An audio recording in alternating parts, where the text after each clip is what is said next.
There are other striking anomalies as well. For example, it has long been known that in addition to the explicit detail of the body image, there are also other images that were somehow transmitted onto the fabric, specifically the image of flowers. I first noticed the image of flowers on the shroud in 1985.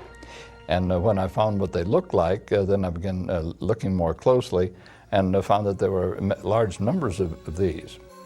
I went and got the botany books of Israel and spent the next 4 years trying to identify these flower images. And by that time, I had identified these, but I wanted confirmation. And so on a trip to Israel in 1995, I contacted Professor Avinoam Danin, the world's authority on the flowers of Israel, and took some of our photographs out there. When I handed the photograph that I'd first spotted the flowers on to him without indicating what we'd actually found, he looked at it for about 15 seconds and said, "Those are the flowers of Jerusalem." He immediately knew that this was a unique finding. But once it was discovered that there were other images on the shroud, Dr. Wanger began looking closer and found that there were small coins on each eye. What significance could that possibly have?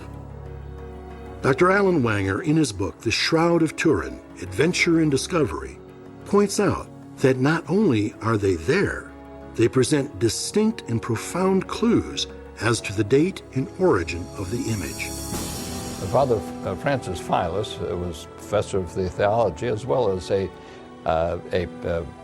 scientist who investigated the Shroud of Turin, as well as a photographer.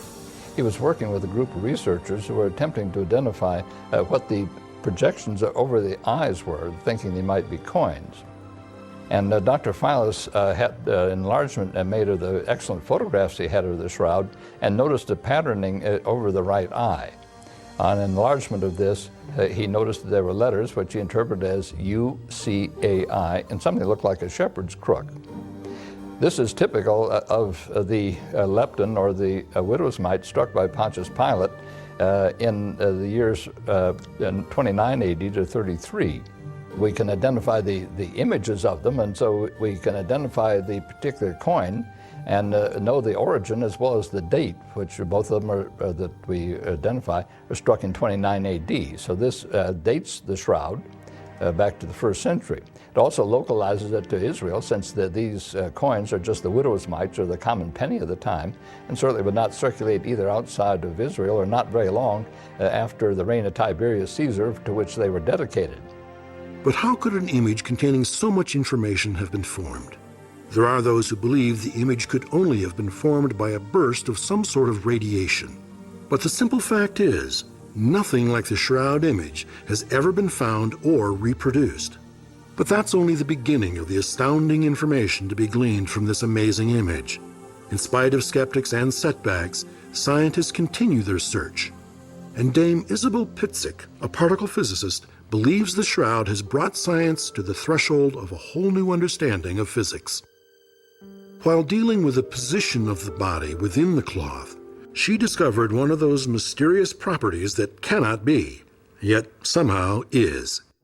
An interface that divides the image transport into two hermetically separate yet simultaneous actions and forces, causing the shroud to be taut and parallel on both sides, creating a true event horizon. In general relativity, we have found that there are certain things called black holes. Now, the surface of a black hole is called an event horizon. And it's called that because right at that surface, the laws of physics seem to change character drastically. When you look at the image of the shroud, the two bodies next to each other, you feel that it's a flat image. But if you create, for instance, a three-dimensional object, as I did, the real body, then you realize that there is a strange dividing element, an interface, from which the image is projected up and the image is projected down. The muscles of the body are absolutely not crushed against the stone of the tomb. They are perfect. It means that the body is hovering between the two sides of the shroud. What does that mean? That there is absolutely no gravity.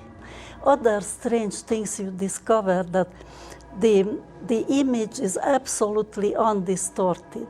Now, if you imagine that the cloth was wrinkled, tied, wrapped around the body, and all of a sudden you see a perfect image, which is impossible unless the shroud was made absolutely taut, rigidly taut. Everybody thinks that the tomb signifies death. Not at all, the exact opposite. The shroud and the tomb signifies an unbelievable beginning, because in the depth of the collapsed event horizon, there is something which science knows as singularity. This is exactly what started the universe in the Big Bang. We have nothing less in the tomb of Christ than the beginning of a new universe.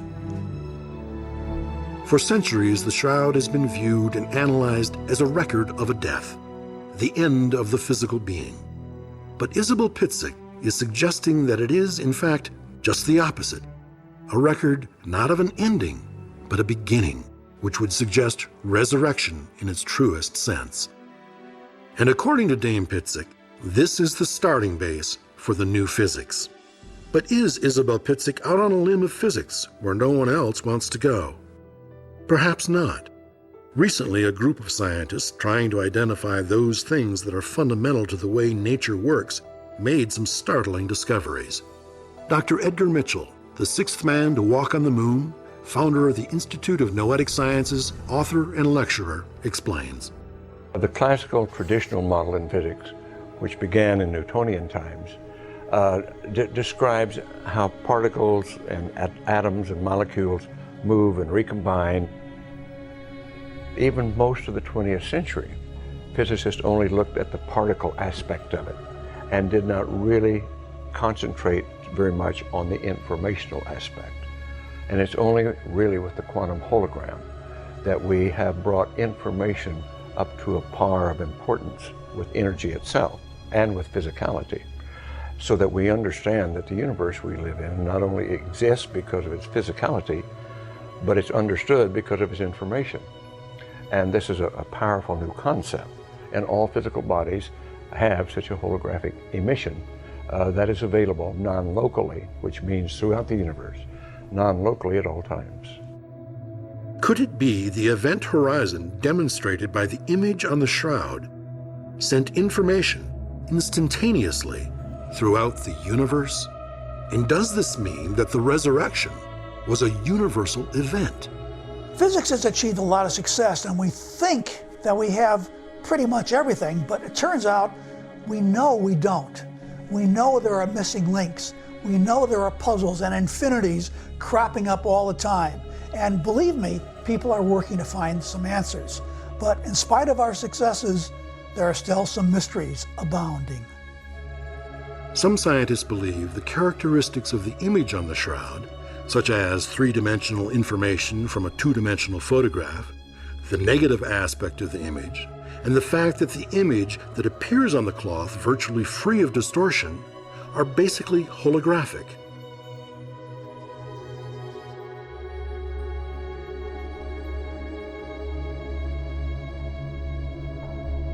The quantum hologram is merely a method of describing the total emissions from an object. Very much like if you look at your fingertip and you look at one of the little swirls on your fingertip, it doesn't tell you very much about you. But if you look at the swirls on all 10 fingers all at once, that's your fingerprint, and it uniquely defines you and identifies you. The same thing with the quantum hologram. The emissions from a physical object, when studied as a whole, uniquely identify events in the history of that object. Could it be that events in the history of the Shroud of Turin are still there, for us to discover, decipher, and understand. If the essence of physical law is informational, then perhaps the image on the shroud has given us not only a record of the resurrection, but a description of creation as well. Could it be that instead of science proving the shroud is authentic, the image on the shroud is proving the accuracy of the science? In the quest for scientific authenticity, has the miraculous meaning of the shroud been rediscovered? What would it mean to the world if scientific research and the faith of generations could join hands in perfect harmony?